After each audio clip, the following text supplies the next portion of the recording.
English learning একাডেমির পক্ষ থেকে সকলকে জানাই শুভেচ্ছা ও অভিনন্দন। বন্ধুরা, ভিডিওটি আপনাদের জন্য গুরুত্বপূর্ণ হতে চলেছে, তাই স্কিপ না করে সম্পূর্ণ ভিডিওটি দেখুন। আমাদের প্রাত্যহিক জীবনে অনেক কাজ আছে যা আমাদেরকে বাধ্যতামূলকভাবে করতে হয়।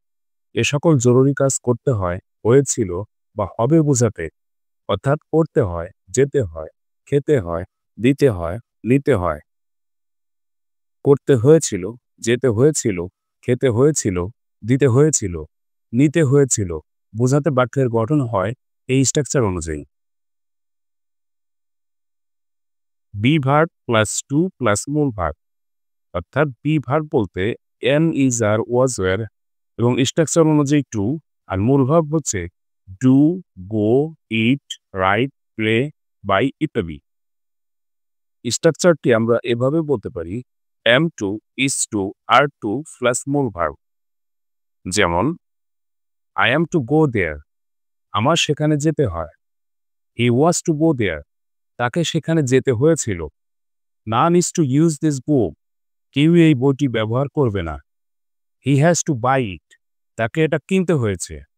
We had to do it, আমাদেরকে এটা করতে হয়েছিল। বর্তমানে বা ভবিষ্যতের কাজ বোঝাতে আই অ্যাম টু গো নাও, আমাকে এখন যেতে হবে।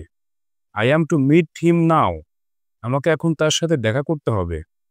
They are to play football everyday, তাদেরকে প্রতিদিন ফুটবল খেলতে হয়। I am to do the work, আমার কাজটা করতে হয়। We are to obey the law, আমাদেরকে আইন মানতে হয়। I am to help my father, বাবাকে আমার সাহায্য করতে হয়। All are to pay the money first, সবাইকে প্রথমে টাকা দিতে হয়। Man is to yawn to his fate, মানুষকে অবশ্যই তার ভাগ্যের কাছে মাথা নোয়াতে হয়। Everybody is to go school, সবাইকে স্কুলে যেতে হয়। ঘরে বসে নিজে নিজে বাক্য তৈরি করুন এবং বলতে অনুশীলন করুন। এটি আপনার দ্রুত ইংরেজি বলতে কার্যকরী ভূমিকা পালন করবে। বন্ধুরা, আশা করি ভিডিওটি ভালো লেগেছে এবং পরবর্তী ভিডিও পেতে সাবস্ক্রাইব করে পাশে থাকুন। সকলকে ধন্যবাদ।